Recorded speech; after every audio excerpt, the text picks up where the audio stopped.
So facial nerve has the following functional components. First one is special visceral efferent. This arises from motor nucleus and supplies the muscles derived from mesoderm of second pharyngeal arch, that is muscles of facial expressions. So the special visceral efferent component of facial nerve arises from motor nucleus and supplies the facial muscles, that are the muscles which arrive from second pharyngeal arch. Now the second component after special visceral efferent is general visceral efferent. General visceral efferent.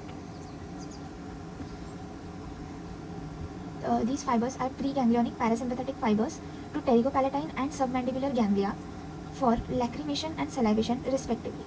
These fibers arise from lacrimatory and superior salivatory nuclei respectively. The preganglionic fibers arising from lacrimatory nucleus terminate in pterygopalatine ganglion, from which postganglionic fibers arise and supply the lacrimal gland through zygomatic branch of trigeminal nerve. The preganglionic fibers arising from superior salivatory nucleus relay in submandibular ganglion, from which postganglionic fibers arise and supply the submandibular and sublingual salivary gland. So, general visceral efferent fibers are preganglionic. They are parasympathetic to what? Pterygopalatine and submandibular ganglia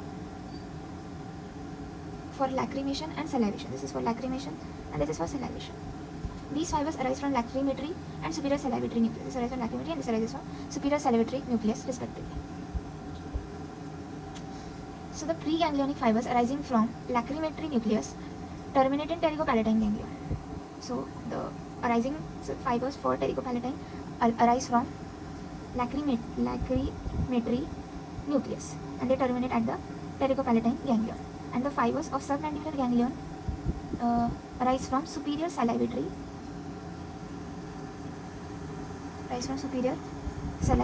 nucleus.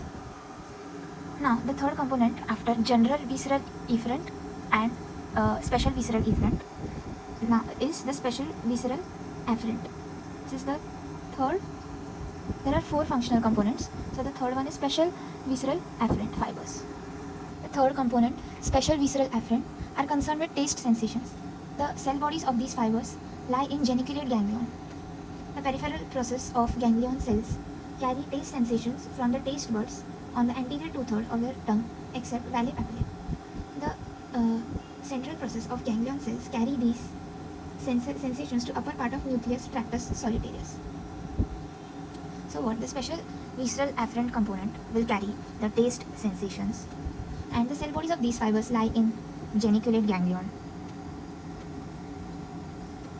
The peripheral process of ganglion cells carry taste sensations from taste buds on the anterior two-thirds of the tongue except the vale papillae to the upper part of nucleus of tractus solitarius. Now the next component is general somatic afferent. General somatic afferent. The earlier two were the efferent components, special visceral efferent, general visceral efferent. Now special visceral afferent and general somatic afferent actually. They have their cell bodies in geniculate ganglion. The earlier one also had the cell bodies in the geniculate ganglion. Now they have cell bodies in geniculate ganglion. The peripheral process of these cells innervate part of skin of external ear, while the central process terminates in spinal nucleus of trigeminal nerve. Peripheral process will innervate the skin of external ear, while central process will terminate in spinal nucleus of, this is peripheral and the central at spinal nucleus of trigeminal nerve. Now coming towards the course and distribution of facial nerve.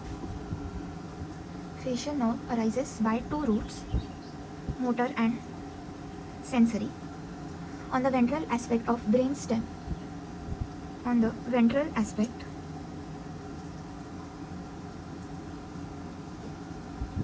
of brain stem, from the lower border of pons,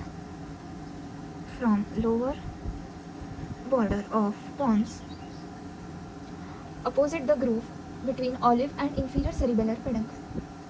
Arises at the ventral aspect of brainstem from lower border of pons, opposite the groove between olive and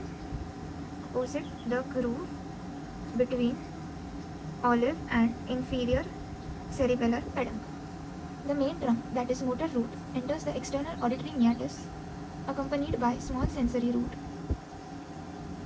So the main trunk, that is motor root, enters the external auditory meatus, accompanied by the small sensory root, vestibulocochlear nerve and labyrinth vessel. So this is accompanied by small sensory root and vestibulocochlear nerve and the labyrinth vessels. This enters the external auditory meatus. And at the lateral end of the meatus, two roots unite to form trunk of facial nerve, where it first runs above bony labyrinth of internal ear and then bends posteriorly in the medial wall of middle ear, forming genu of facial nerve. So at the lateral end of meatus, the two roots will unite.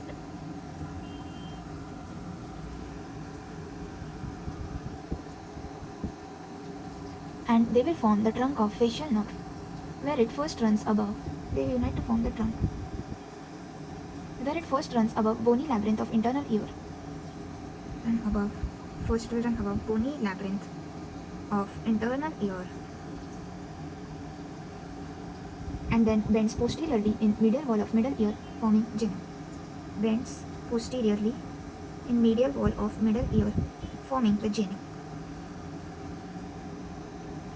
It runs posteriorly in middle ear, medial wall below lateral semicircular canal.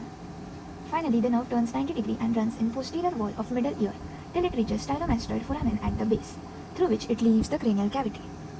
So now, after this, it will run posteriorly in middle ear, medial wall below the lateral semicircular canal, and then finally it will turn 90 degrees and run in the posterior. Run in the posterior wall of middle ear till it reaches the stylomastoid foramen, and then it will leave the cranial cavity. So this was the intracranial course.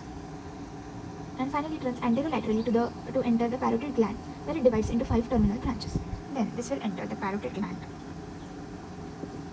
and divide into 5 terminal branches. What are those branches? They are greater petrosal nerve, nerve to stapedius, chorda tympani nerve, posterior auricular nerve,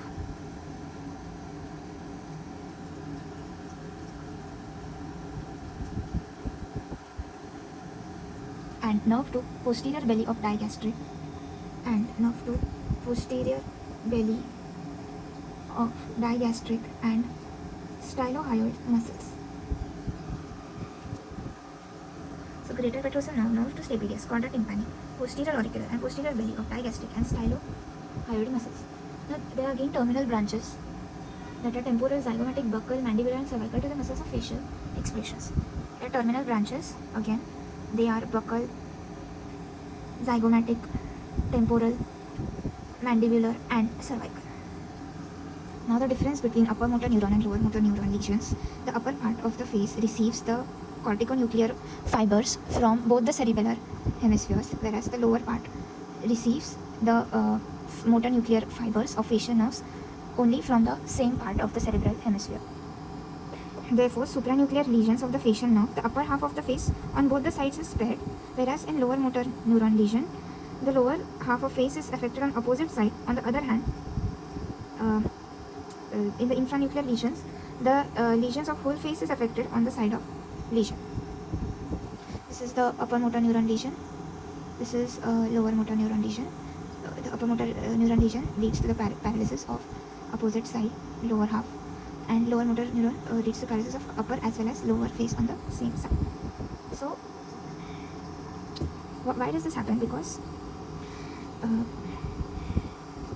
the part of motor nucleus of facial nerve supplying the muscles of lower part of face receives corticonuclear fibers from opposite cerebellar hemisphere, while part of motor nucleus of facial nerve which supplies the muscles of upper part of the face receives corticonuclear fibers from both cerebellar hemispheres.